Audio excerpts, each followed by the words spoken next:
स्वागत है आपका भोलेनाथ कृपा चैनल में। आज मैं आपको शिव पार्वती के मंगलमय विवाह की कथा सुनाने जा रही हूँ। दोस्तों, कृपया करके मेरे चैनल को सब्सक्राइब कीजिए, लाइक कीजिए और अपने दोस्तों के साथ शेयर कीजिए।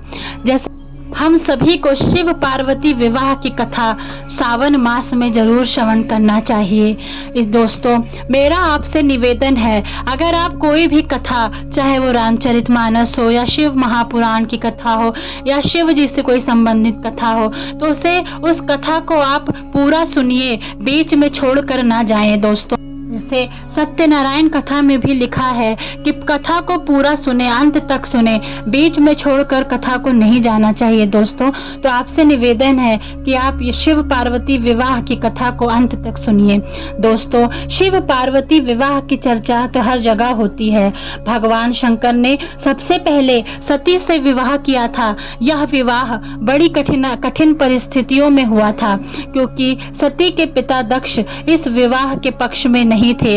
हालांकि उन्होंने अपने पिता ब्रह्मा के कहने पर सती का विवाह भगवान शंकर से कर दिया।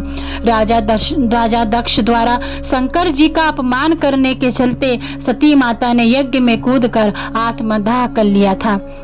शिव जी घोर तपस्या में चले गए थे। उसके बाद दोस्तों, देवताओं के अनुरोध और माता पार्वती की कठिन तपस्या से प्रसन्न होकर बाद में शिव जी ने पार्वती जी से विवाह किया था। इस गोस्वामी तुलसीदास ने वर्णन किया है कि शाम के 4 बज गए पर कोई बाराती आए नहीं। अब शिव जी को तैयार कौन करे? तो शिव जी के 2 गण नंदी और भृंगी बहुत ही बेचैन हैं। वह बोलते हैं कि आज कोई देवता नहीं आ रहे हैं, बारात निकलने का समय हो गया है। शिव जी बोले सारे देवता अपने आप को संवारने में, सजाने में लगे हैं। मेरा श्रृंगार नंदी और भृंगी आप ही कर दो। यहाँ पे तुलसीदास ने एक बड़ी ही सुंदर चौपाई का वर्णन किया है। लगे सवारन सकल सुर, बाहन विविध विमान, हो ही सगुन मंगल शुभद, करहि अप्सरा गान।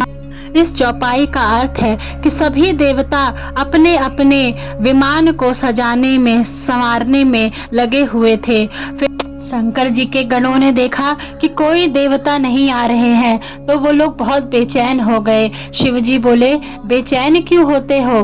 तो नंदी भृंगी ने कहा, भोले बाबा, हम लोग ही आपका श्रृंगार कर देते हैं। तो भोले बाबा ने सोचा कि यदि मैं मना करूंगा तो मेरे गणों का मन दुखी हो जाएगा। तो उन्होंने हंसते हुए कहा, हाँ, आप लोग ही मेरा श्रृंगार कर दिया। पर एक बहुत ही सुंदर चौपाई शिव जी के दुल्हा बनते समय जो उनका श्रृंगार किया गया था, उससे संबंधित एक चौपाई का तुलसीदास जी ने वर्णन किया है। आइए सुनते हैं। लगे सवार शिव ही शंभु गण, करहि सिंगारा, जटा मुकुट अहि मौर सवारा, कुंडन कंकन पहिरे ब्याला, तन विभूति कट के हरि छाला।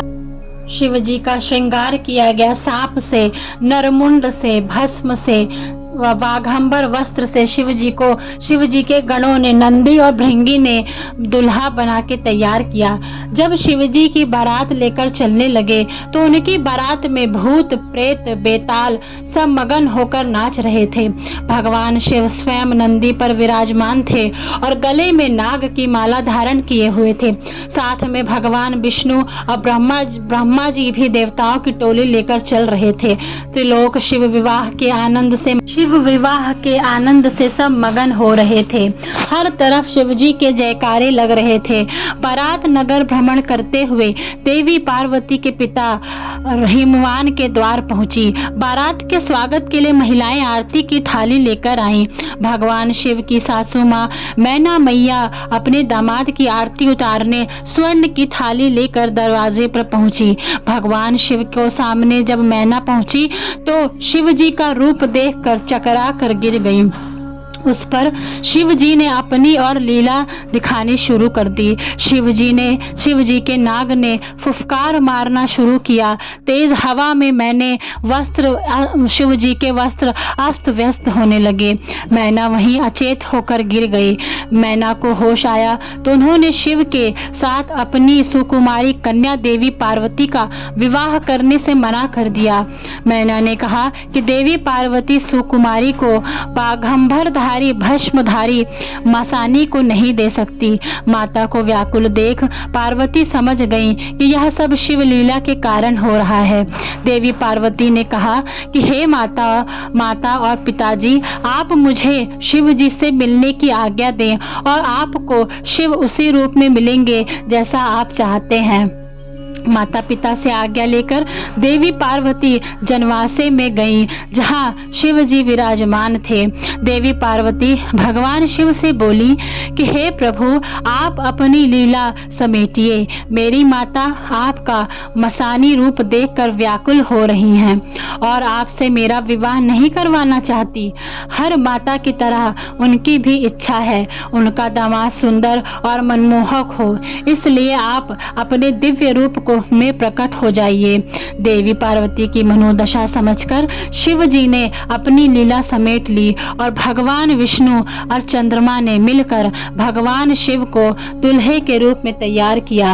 भगवान शिव अपनी चंद्रमौली रूप को धारण करके सबका मन मोह रहे थे। देवी मैना ने जब शिव जी का चंद्रमौली रूप देखा तो निहारती रह गई। उन्होंने अपने नेत्रों पर भरोसा ही नहीं हो रहा था। वह खुशी खुशी शिव जी के विवाह की तैयारी करने लगी। जब विवाह मंडप पर शिव जी पहुंचे और विवाह आरंभ होने वाला था, तब साधु समाज लोकाचारवश राजा हिमवान की वंश परंपरा का बखान करने लगे।